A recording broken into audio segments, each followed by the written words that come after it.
A can da cikin wasu tsofaffin zamani ana ba da labarin cewa akwai wani sarki. Sarkin na yana da babbar masarauta da dukiya mai yawa wanda babu wanda ya san adadinta sai Allah. Sarkin ya auri 'yar kawunsa, matarsa kuwa mace ce mai martaba da kuma kyau sosai, amma kuma duk da haka kwanaki suka ja, shekaru suka ja, sarkin bai samu ɗa ko ɗiya da zai faranta masa rai ba, kuma wanda zai kasance magajin masarauta ko da kwa bayan ransa. Sarki ya je wajen kowane likita da kuma kowane mai magani, amma shiru, sai baƙin ciki ya kama shi.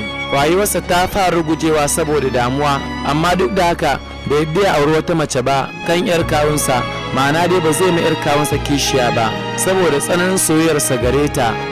A wata dare yayin da yake barci sai ya farka, barci ya gudu daga idanunsa, sai ya tashi ya fito bakin fada yana kallon sararin dare, sai ya ce wa kansa, na tsufa, dole ne in fara tunanin makomar masarauta. Sai ya yanke shawarar yin auren sirri ba tare da matarsa ta sani ba. Sai ya koma gadonsa, kuma tunanin ya burge shi. Da safe ya kira wazirinsa ya ce masa, na yanke shawara zan auri wata yarinya karama, amma wannan al'amari zai kasance sirri a tsakanina da kai. Waziri ya ce, gaskiya ne ya mai martaba, wannan ra'ayi ne mai kyau. Sai sarkin ya ce, ina so ka nemo mace mai hankali da kyau, kuma iyayenta su kasance talakawa masu sauƙin kai. Waziri ya tafi wajen wata 'yar uwarsa ta shayarwa, tana da wata yarinya mai suna Hindu. Allah ya ba ta hankali da kyau. Sai waziri ya ce mata, na samo wa 'yarki miji, yana da gida a tsakiyar gari, amma baya son a yi babban buki, za mu gayyaci kaɗan daga dangi da makwabta kawai. Sai 'yar uwar ta ce, ra'ayina ka shine ya ɗan uwa, na san kana ƙaunar 'yata, na san ba za ka zaɓa mata wani wanda bai dace ba. Sai sarki ya sa kaya a ɓoye ya tafi tare da waziri zuwa gidansu. A nan aka ɗaura aure. Waziri kuwa ya shirya keken amarci ya kai su wani gida a ƙaramar unguwa domin kada wani ya gansu.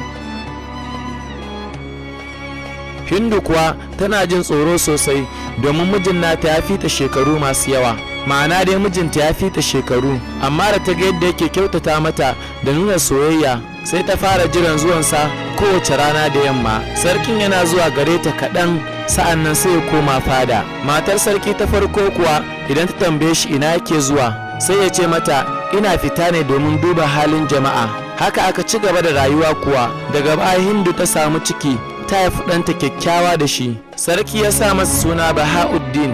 Da Bahauddin ya kai shekara 6, sarki sai ya sanya shi a makaranta, ya ba shi malami ya koya masa karatu da rubutu, har ya kai ga yana iya shirya waƙa. Sarkin ya ƙaunace shi saboda hankalinsa da kyawun ɗabi'unsa, amma matsalar ita ce sarki bai san yadda zai bayyana wa jama'a wannan ɗan nasa ba, kuma bai san yadda matarsa ta farko za ta ɗauka ba idan ta san ya yi aure a ɓoye ba ta sani ba. Sai wata rana sarki ji cewa matarsa ta farko tana da ciki. Nan take sarki ya murna sosai, murna da bai taɓa yin irinta ba. Da ciki ya kai wata 9, sai ta haifi yaro kamar wata. Sai sarki ya sanya masa suna Kamaruz Zaman. Sai sarki ya ce, zan koya masa mulkin ƙasa idan ya girma, shine wanda zai zama sarki idan bayan na rasu. Amma da yaron ya girma sai ya fi son farauta da hawa doki, baya son harkar mulki ko kaɗan. Sarki ya yi ƙoƙari ya koya masa, amma bai saurare shi ba. Sai Kamaruz Zaman ya fara zaluntar jama'a, har wanda hakan ya jawo jama'a suka kishi, suna yawan kai ƙara ga sarki. Sarki ya ga babu yadda za a yi, sai ya kawo Bahauddin da mahaifiyarsa Hindu cikin fada. Sai ya tara majalisa da manyan fadawa, ya ba su labarin cewa ya yi aure a ɓoye, kuma yana da ɗa na fari mai suna Bahauddin. Da suka ga halinsa suka ji maganarsa, sai Bahauddin ya burge su, sai suka amince Bahauddin ya zama magajin sarauta, ma'ana dai shine zai zama magajin sarki maimakon Kamaruz Zaman. Sai aka aika mai shela kasuwa yana sanarwa mutane masarauta tana da wani ɗan sarki mai suna Bahauddin, kuma shine sabon magaji. Da sauran jama'a suka ƙaunaci Bahauddin, yana bayar da sadaka ga talakawa kuma yana taimakon miskinai. Yana tafiya tare da mahaifinsa domin ya koyi yadda ake gudanar da mulki da kuma yaƙi. yana tara kudaden haraji amma baya karbar abin da ya wuce bukatar jama'a. Saboda haka arziki ya karu, wannan ƙasa ta yalwata.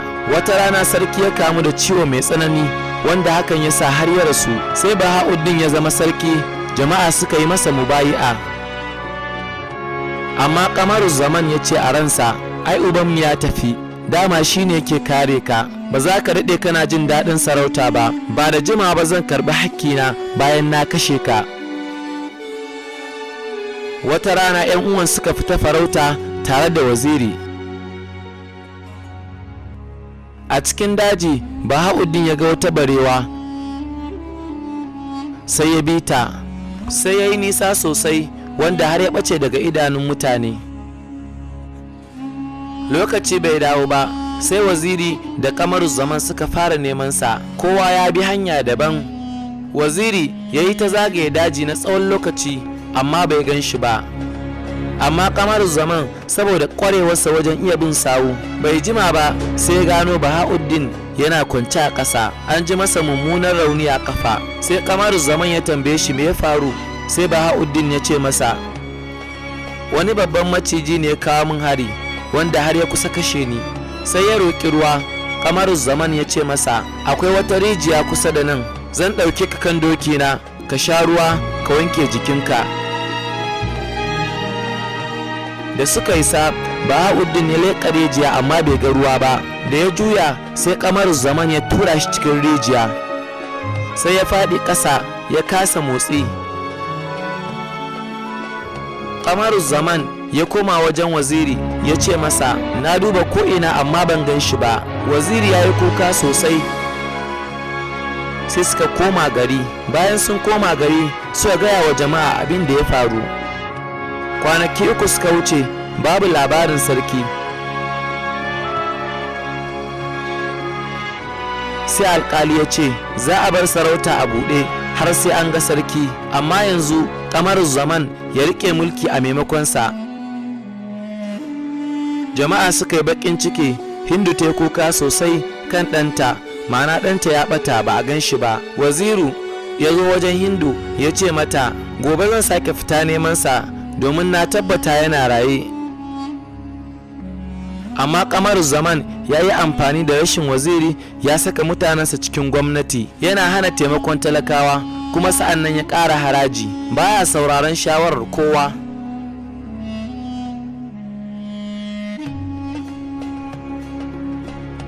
Bahauddin ya faɗi ya bugu da ƙasa, kafaɗarsa ta ji rauni ya suma. Sai ya ji hannun wani yana shafa fuskarsa. Da ya buɗe ido sai ga wata yarinya kyakkyawa ce kwarai, tana tare kusa da shi. Ya tambaye ta, ke wace ce kuma ina nake? Ta ce masa, ni daga aljanu nake, mutane na suna zaune a ƙarƙashin wannan rijiya. Ta ce masa, na same ka a nan a kwance tun kwanaki 7 da suka wuce, na yi maka magani wanda har ka warke, ba don Allah ba da ka mutu. Bahauddin ya gode mata sosai, sai ya ce, dole in fita daga nan domin jama'a suna cikin damuwa. Sai jinniyar ta ce, idan kai ne sarki Bahauddin, lallai mun ji labarinka, amma akwai mummunan labari. Kamaruzaman ya karɓi sarauta, ya lalata duk abin da ka gyara, kuma idan ya ganka yanzu zai kashe ka. Bahauddin ya ji mamaki, sai ya ce, ba abin mamaki ba ne wannan, ai shi ne tura ni cikin wannan rijiyar, amma Allah ya tsare ni. Sai jinniyar ta ce, kada ka damu, sunana Huriya, ina baka shawara ka zauna a nan har mu tsara mafita.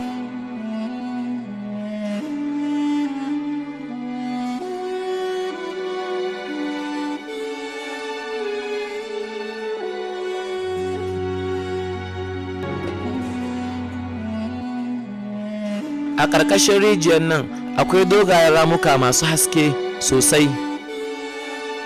Aljanu suna zaune a can, kuma su ɗin aljanu ne masu kyau sosai, ba irin mugayen aljanu ba. Bahauddin ya saba da Huriya har yana jiran zuwanta kowace rana, wanda har suka fara cin abinci tare, suna shan ruwa tare. Kwanaki suka ja, Bahauddin ya ƙara ƙaunarta, sai ya ce mata, wallahi ba sarauta nake so ba, ina farin cikin kasancewa tare da ke. amma ina so na aika sako ga mahaifiyata Hindu, domin tabbas na san tana zaune cikin bakin ciki yanzu haka. Huriya ta yi kuka saboda maganarsa, sai ta ce, mun daɗe muna zaune a wannan rijiya busassiya saboda karnukan farauta da mafarauta suke sakewa. Ma'ana dai mafarauta suna sake karnuka a cikin daji, to aljanu suna tsoron wannan abin. Sai ta ce masa, muna tsoron karnukan sosai, amma zan yi ƙoƙari in je wajen mahaifiyarka. Bahauddin ya ce, Bahauddin ya ce, ba zan taɓa mantawa da wannan alheri ba, ki a hankali, zan jira dawowarki. Sai Huriya ta sa bakar alkibbarta, ta rufe kanta, ta bar ta cikin daji har ta isa gari. Sai ta je fadar sarki, ta ce wa masu gadi tana so ta ga Hindu, mahaifiyar Bahauddin. Sai suka ce mata, Hindu ta koma gidanta tunda ɗanta ya ɓace. Sai ta rikice domin bata san unguwannin garin ba.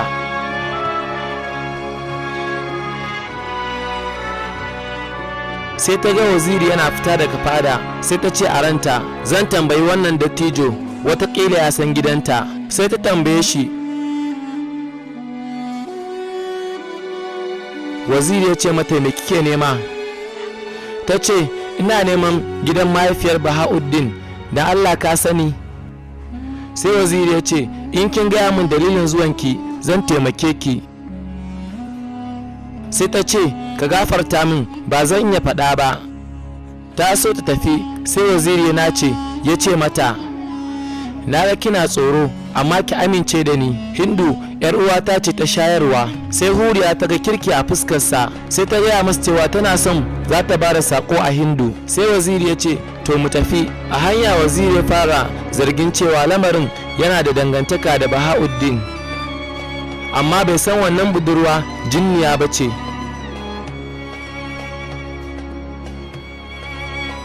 Sai suka isa gidan Hindu, waziri ya danna kofa. Hindu ta bude, idanta sun kumbura saboda kuka. Sai waziri ya ce mata, wannan yarinya ta yi tafiya mai nisa, tana so za ta baki sako.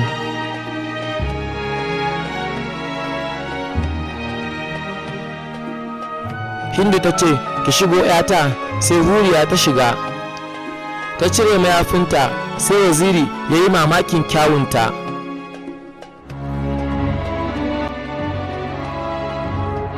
Amma dukansu sun ji tsoro. Sai Huriya ta ce musu, ni jinniya ce, amma kada ku ji tsoro, ni daga aljanu masu kirki nake.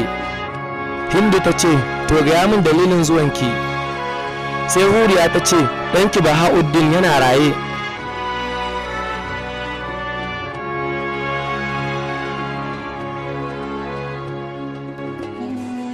Da Hindu ta ji haka, ta yi murna sosai, ta ce yana raye, yana cikin lafiya. Huriya ta ce yana nan lafiyarsa kalau. Hindu ta ce alhamdulillah. Waziri yana sauraro, sai ya ce me ya faru da shi. Sai Huriya ta bashi labarin rijiyar da yadda Kamaru Zaman ya tura shi cikin wannan rijiya. Sai Hindu ta yi ihu ta ce, na tabbatar Kamaru Zaman shine zai shirya wannan. Sai Hindu ta ce a waziri, ba na son mulki ko daraja, zan sayar da gidan nan in tafi da ɗana, kuma mu tafi tare da Huriya. Sai Huriya ta ce, wannan shine mafita mafi kyau, domin Bahauddin yanzu ya samu matsayi sosai a wajen aljanu, sun naɗa shi sarki a kansu, kuma za mu yi aure nan ba da jimawa ba. Da Hindu ta ji haka, sai ta nuna rashin jin daɗi, ta ce, to ni fa kin yi tunanin halina? Huriya ta ce, za ki iya zuwa ki ziyarce mu lokacin da kika so, domin ba mu amince da muguntar ɗan uwansa ba. Sai waziri ya ce, wannan gaskiya ne, wancan azzalimi ya cika gari da leƙen asiri, saboda haka mafita shine mu kafa sansani kusa da wannan rijiya. Hindu ta ce wannan shawari ya yi sosai.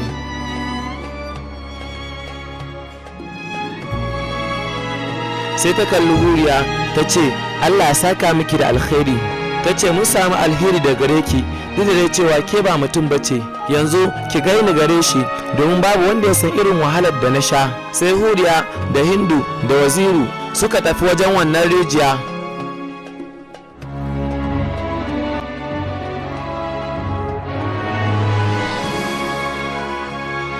Da suka isa, sai Bahauddin ya fito daga cikin wannan rijiya. A kansa akwai rawani wanda yake ɗauke da lu'ulu'u. Hindu ta yi murna, ta rungume shi, hawaye na zuba idanunta.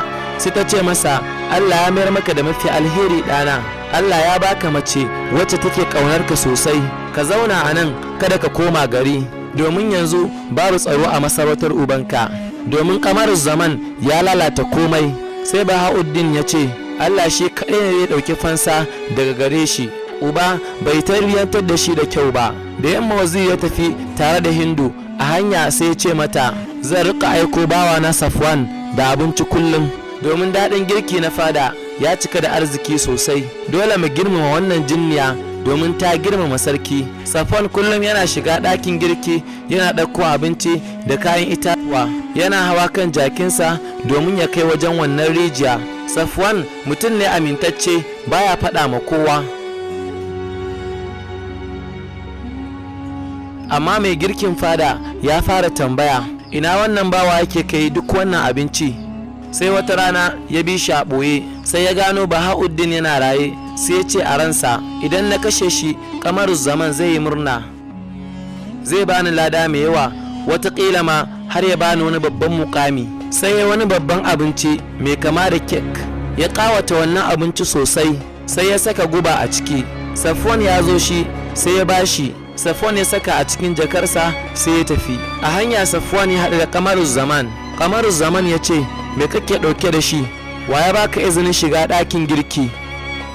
Safwan ko mai hankali ne, sai ya ce, waziri ya aiko ne fitar da sadaka ne ga ruhin Bahauddin. Sai Kamaru Zaman ya ce cikin tsawa, raye ya fi matacce. Sai ya kwace jakar. Da ya ga wannan abinci ya yi kyau sosai, sai sha'awar abincin ta kama shi. Yana cin wannan abinci a cikinsa, nan take sai cikin sai kama ciwo. Ba da jimawa ba sai ya faɗi ya mutu. Sai Safwan ya ce subhanallah, ya ki sadaka ga ɗan uwansa, sai Allah ya ɗauki fansa mafi muni. Bahauddin ya ji daɗin abin da ya faru da Kamaru Zaman, sai ya koma fada ya auri Huriya, sai ya zama sarki ga mutane da aljanu gaba ɗaya. Darasin wannan labari shine, ko da dare ya daɗe, lallai dole ne gari zai waye. A nan ne labarin ya ƙare. Ku zauna lafiya, kada ku manta ku yi manzon Allah sallallahu alaihi wasallam salati.